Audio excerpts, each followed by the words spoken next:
Well, we are going to pick up back in Luke this week. We're finally back in Luke, and last couple weeks we took off to do a series called Q&A. And what we did is we had you send in questions that were concerning marriage and parenting, and then just general questions about Lancaster Community Church. And so you guys sent in questions, and Pastor Brandon and Pastor Matthew, Pastor Phil, and Pastor Matthew's wife Mary took some time to answer those questions. We actually recorded all three services, so if you haven't had a chance to watch those services yet, make sure that you get online. You can check them out at yourlcc.org or on the app, or you can go to our YouTube or Vimeo page, and all of those services are up. It was a great series, and I think everybody enjoyed it, and I think they found it informative. So make sure that you check those out. But we are back in Luke, and if you have your Bibles with you today, I would like you to follow along with me. We're going to be in Luke chapter 17 today. And if you don't have a Bible, there are Bibles located in the seats in front of you. I would love for you to follow along because we're going to spend a good bit of time in the Bible today. So, but I want to start with talking about a truth that I think we've all experienced. And it's the truth that what captivates our hearts motivates our actions. Again, what captivates our hearts, and when I say hearts, I don't just mean that thing that beats inside our chest. That's not what I'm talking about. I think you understand that. But what I'm talking about is this idea of our hearts that comes from the Bible. And when you see heart in the Bible, what you see and what they're talking about is this idea of the mind, the intellect, and the emotion.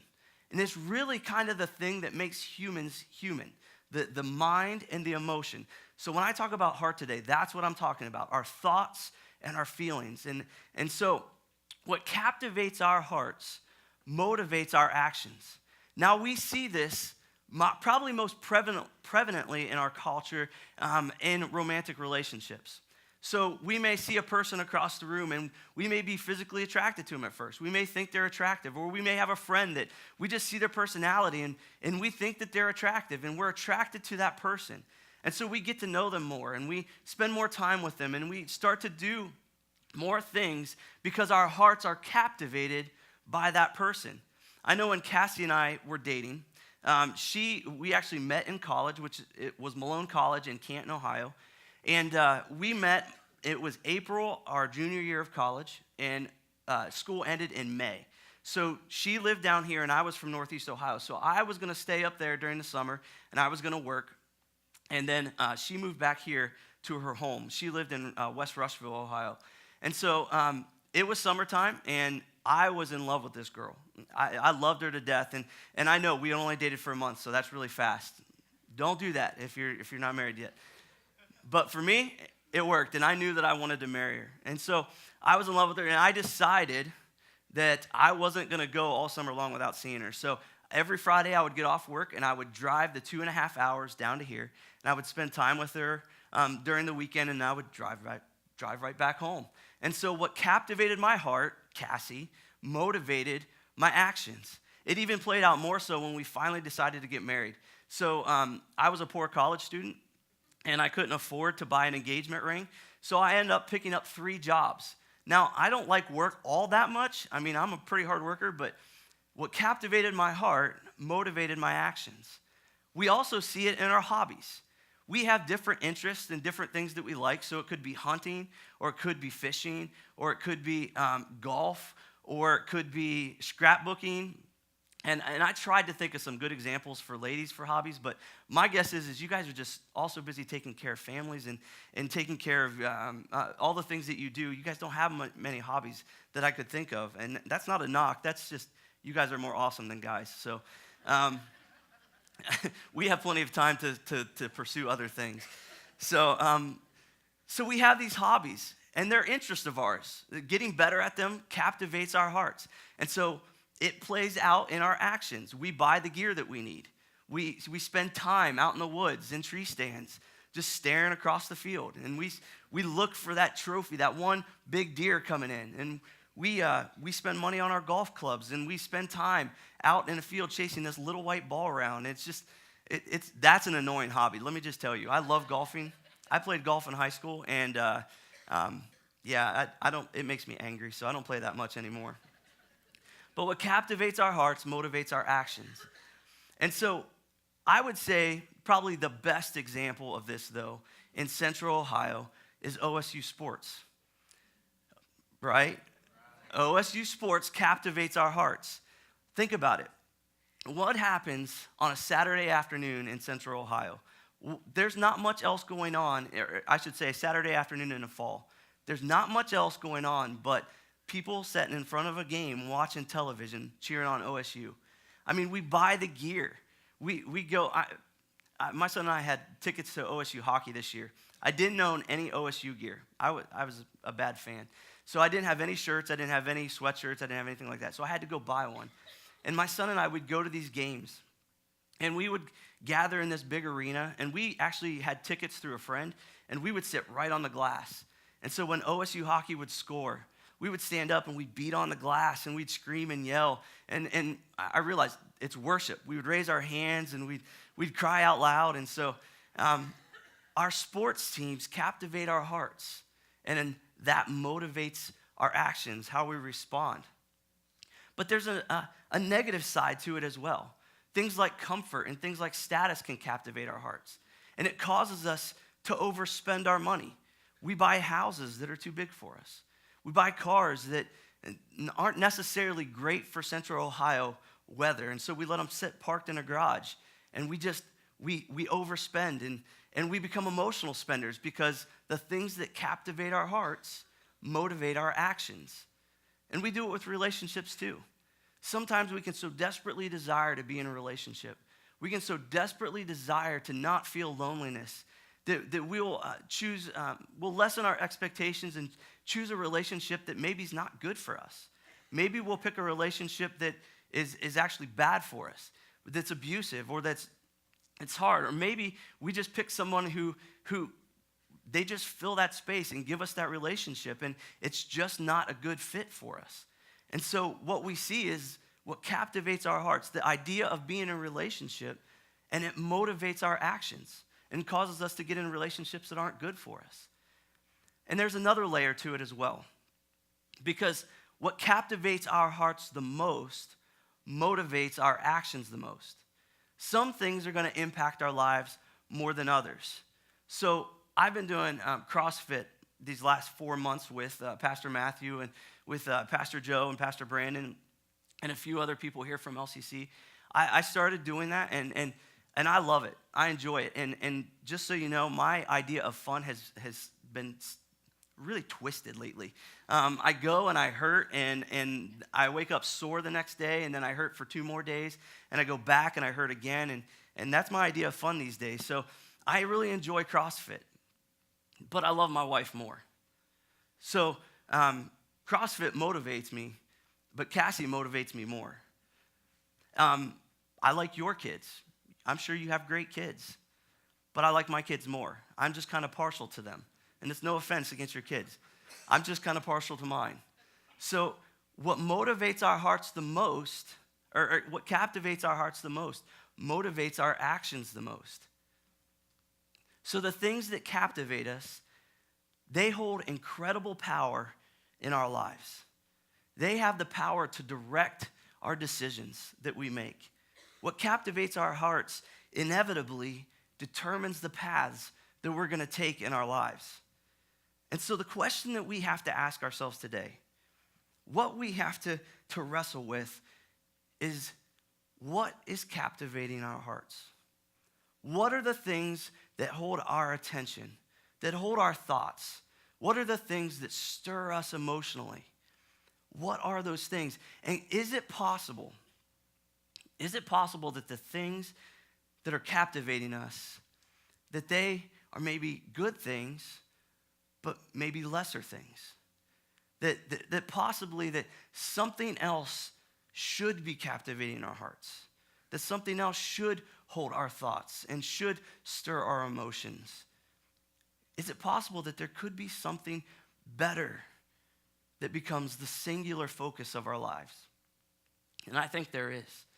And in today's story, we're going to see how it illustrates how a whole group of people, they received the greatest desire of their hearts, the thing that they longed for the most, only to miss the greatest gift of their lives. And let's pick up in chapter 17, and we're going to look at verse 11.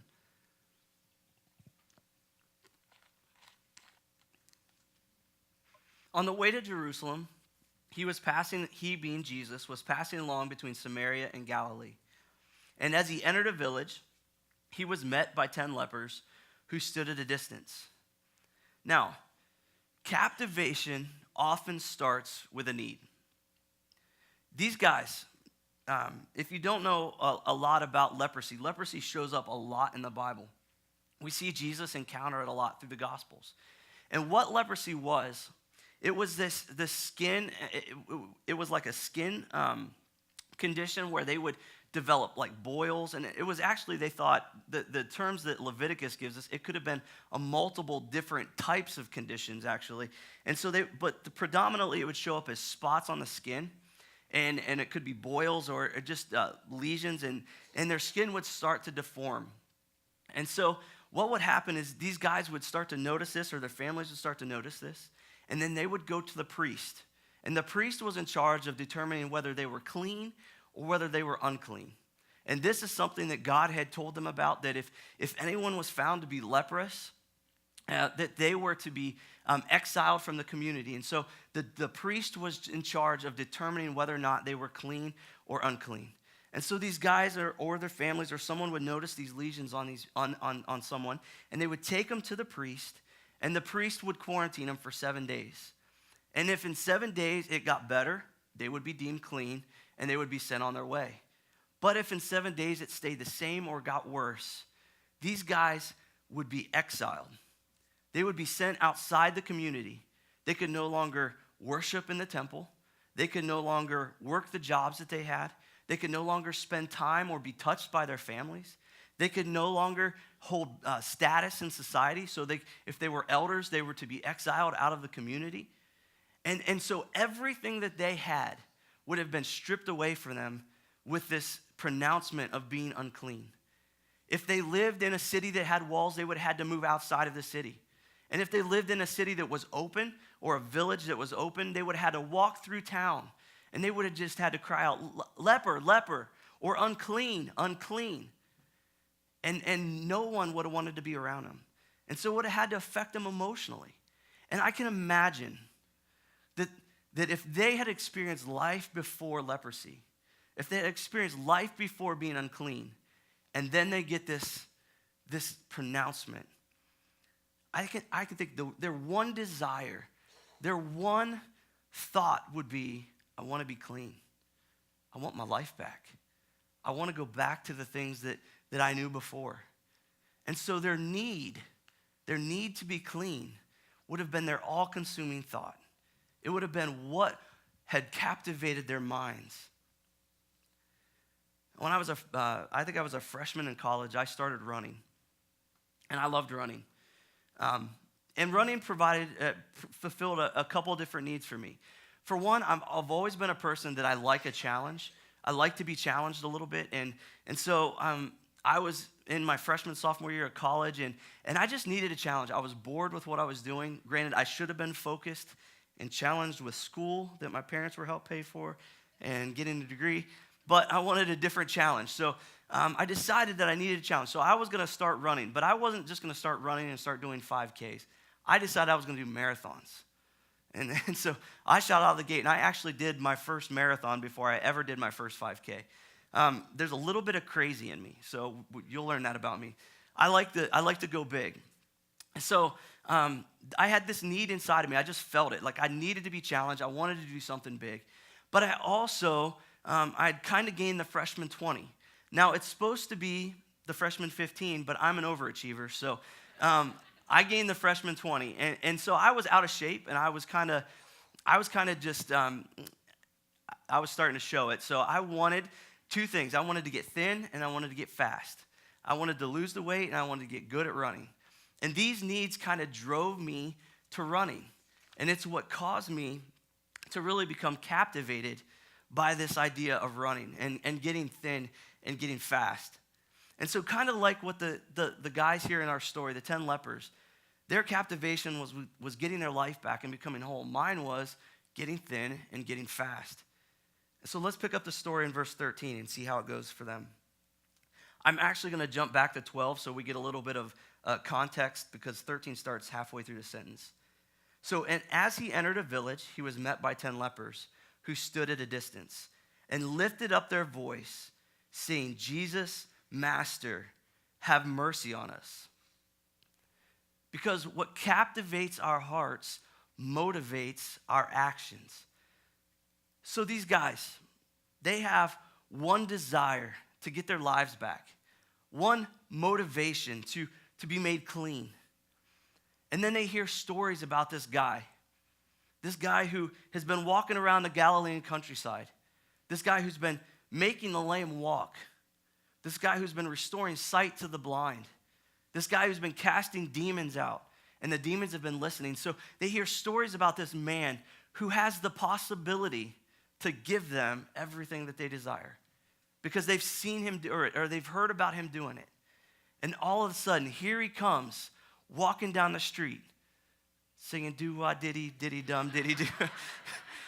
I did that in practice, and I was like, it just like sprung on me, and I was like, that's funny, I'll do that. So, but Jesus is coming towards them. They see him. And so they cry out to him. They beg him. They say, Jesus, have mercy on us. And wouldn't you? If you knew that somebody could give you the one desire of your heart, wouldn't you cry out to him? Wouldn't you ask him to do something for you? I would. So these guys, they screamed and they begged, because what captivated their hearts, being clean, motivated their actions. For me, running quickly became something that I was captivated by. And my actions showed it. I was running 5-6 days a week, sometimes twice a day. I'd gone through the process of actually signing up for a marathon. But again, because there's a little bit of crazy in me, I didn't just sign up for any marathon, because there was plenty of marathons in Ohio. I decided I wanted to do one in Helena, Montana, and I wanted to add the challenge of raising $4,000 on top of that. So I did my first marathon with Team in Training, the Leukemia Lymphoma Society. And so I was going to those meetings and doing fundraising on top of that. And so that added to the motivation. I was eating right. I ate probably 2 to 3 salads every meal. And that's all I ate. I would drink 4 glasses of water before that, so that I would fill myself up, so that I didn't eat too much. I'd have a little sliver of meat every once in a while. And I was eating right. It was actually kind of disgusting. I would buy a pizza and pull the cheese off of it just so that I could eat the bread and without, yeah, it's weird. I slept right. I went to bed at 9 p.m. every night. I went to bed, and that's when most college kids are coming alive. My roommate went crazy, I think, that year, because I would go to bed at 9 so that I could get up at 5 the next morning and swim so I could get 2 workouts in a day. And so everything, even my emotional state, was affected by my running, because if I had a day off, I was frustrated. I didn't like taking days off. Days off meant that I wasn't gaining, and I wasn't getting better, and I wasn't getting faster and getting thinner. And so, though I know that's not true, but I didn't know it at the time. I wanted to run. I felt good when I was running, and when I took a day off, I felt horrible. And so running had affected me in every single way, because what captivated my heart motivated my actions. And I did what I thought would make me successful. And these guys did what they thought would get them what they desired. And let's pick them back up in verse 14. When he saw them, he said to them, "Go and show yourselves to the priest." And as they went, they were cleansed. So what captivates our hearts the most motivates our actions the most. See, they just received the very thing that they desired most, or they were about to receive it. It says that Jesus didn't tell them they were healed. He didn't tell them that they were cleansed. He said, go show yourselves to the priest. Because the priest is the one who would have determined whether they were clean or not. The priest is the one who would have said, you can go back to society. You can go back to life as it is. And so Jesus just sends them on their way. And in faith, they would have had to go. And so they started going back to the priest. And it says that on their way, they were cleansed. And so they were given the very thing that they desired most. And how should they have responded? what should they have done? Do they go straight back to their families? Do they go back to the city gates and show themselves to the fellow people there so that they can get their societal status back? Do they go back to work? What should they have done? And because they were captivated by this idea of being clean, because they were captivated by getting their lives back, is it possible that they were about to miss something far greater? Because think about it. Someone just healed them. Someone had just cleansed them. And he didn't work up this magic thing. He just said, go show yourselves to the priest. And they got the desire of their heart. Just like that.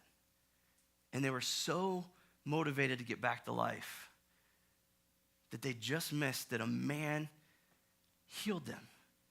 Maybe that man had something more to offer them than the gift of being clean, of getting their lives back. I remember when I was in the height of my running, I was probably a couple months out of my marathon. And so I was training really, really hard, and I met a girl. And now I need to preface this. This girl was not my wife. So when I say this, you guys are all going to boo me, and you should, because it was horrible. But I was dating a girl, and I let her know straight up front. I said, running is my priority. You will not be a priority over running. Yeah, you can boo. It's a horrible thing to say. She should have dropped me right there. But I said that. I told her, I said, I spend most of my time training, and that's what I'm going to do. I like hanging out with you, but I'm not going to give you priority over that. I almost canceled a mission trip because I didn't want to stop training. I was supposed to go to Haiti, and I wasn't going to go because I didn't want 7 days without running.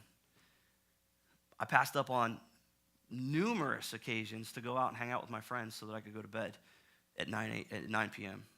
I didn't eat what they ate because I couldn't let myself do it. And I was so afraid that if I just gave in, I was so afraid that if I stopped or even put anything else above it, that I was going to lose everything that I'd worked so hard for. And so running had captivated my heart the most, and it motivated my actions the most. And in the end of that, I almost missed the mission trip of a lifetime. I did go, and I fought the whole week with not running, but I went, and it was a life-changing experience. I broke a girl's heart, and my wife tells me that I shouldn't have been dating her in the first place, and she's probably right. But I broke a girl's heart nonetheless, and I treated her badly, and so I regret that. And I regret not spending more time with my friends, because now I would give anything for them to live closer and for us to be able to hang out. And so I made all these decisions, and I was motivated to do all these things, and yet in the end I was left feeling like I missed something. And the guys, they got what they wanted. They got their families back. They got everything that they desired. But one of them is going to show us that they missed something. So let's pick up in verse 15. Then one of them, when he saw that he was healed, turned back, praising God with a loud voice. And he fell on his face at Jesus' feet, giving him thanks. Now he was a Samaritan. Then Jesus answered, "Were not 10 cleansed? Where are the 9?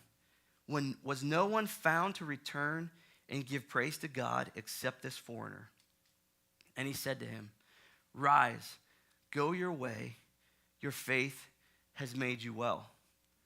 Because when you become captivated by Jesus, you are really made well. You see, all 10 of them were cleansed. All 10 of them were healed. The 9 that didn't return, they received the same thing that the one guy received. And yet it says that while he was on his way to show himself to the priest, he didn't even get to the priest. While he was on his way, he noticed that he was cleansed. And he turned around and went back to Jesus. And he lifted his hands and he shouted out loud. And just as motivated just as his actions demonstrated what he was captivated by at first, when he cried out to Jesus the first time, his actions now showed what had captivated his heart now, and it was Jesus. He comes back and he throws himself at his feet, and he says, "Thank you so much for all that you've given me." And he worships him in his heart. And Jesus tells him, he says, "Your faith has made you well." And that term "well," if you look at your subnotes, and there's these little things at the bottom of your Bible, those are little subnotes there. It says, or it could say that your faith has saved you. It means this idea of wellness was the idea of wholeness or salvation. And so Jesus tells him, he says, because you have turned to me, because you pursued me, your faith has made you well. We could fault the other 9 for not coming back. And we could say, man, I can't believe they missed it. How could they miss it? But haven't we all done the same thing and allowed ourselves to be captured by things that are less than Jesus? Because here's the thing. What that guy got, what the guy that returned got, and instead of just a temporary reprieve from brokenness and sin, he got an eternal reprieve from it. Jesus didn't make his physical body well. He made his soul well. He made his heart well. He was given a gift that would last through eternity. The things that we chase after for comfort, getting financial wholeness is a good thing.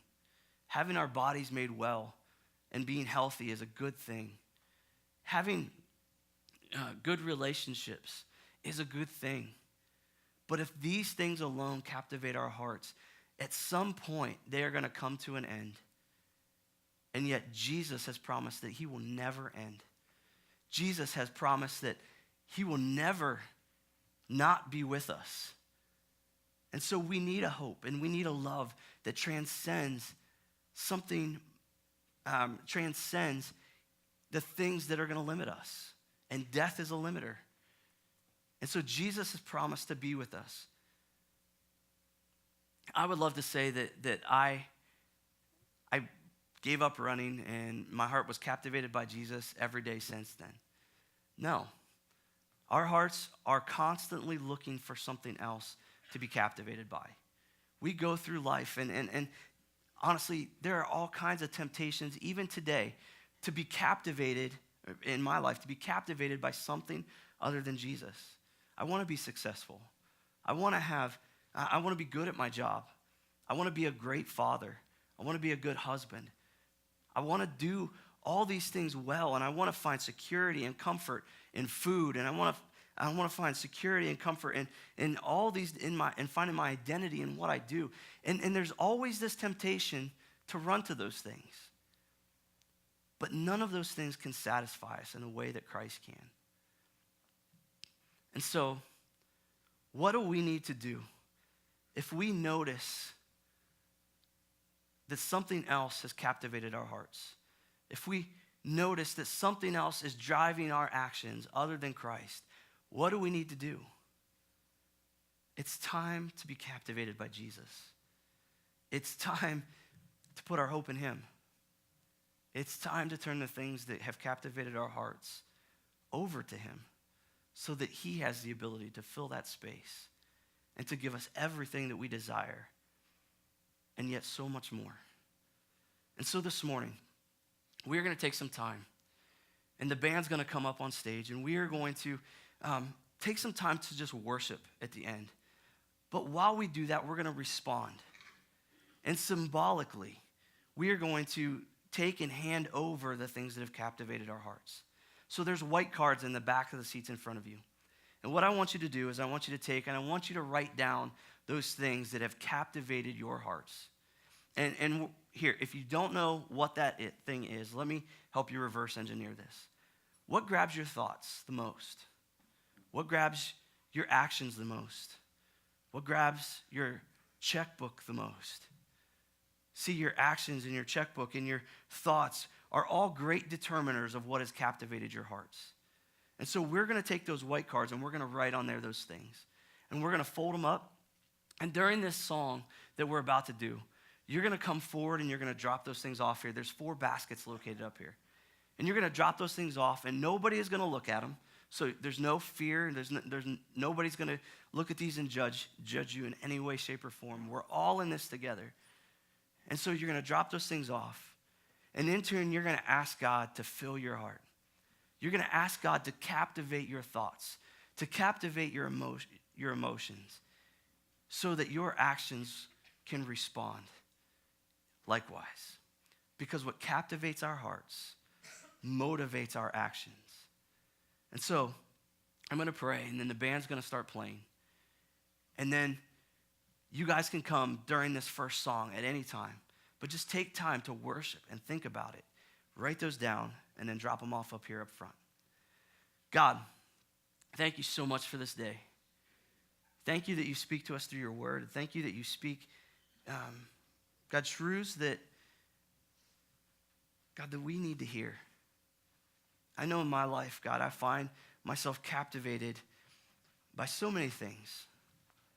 And yet, Lord Jesus, my one desire is to be captivated by you. My one desire is to live my life in every way, shape, and form in response to my love for you. And I pray that for us as a people, as a church, that our hearts would be stirred by you and that our actions would reflect you. And so, God, be with us now. And Lord, we love you and we praise you. And it's in your precious name. Amen.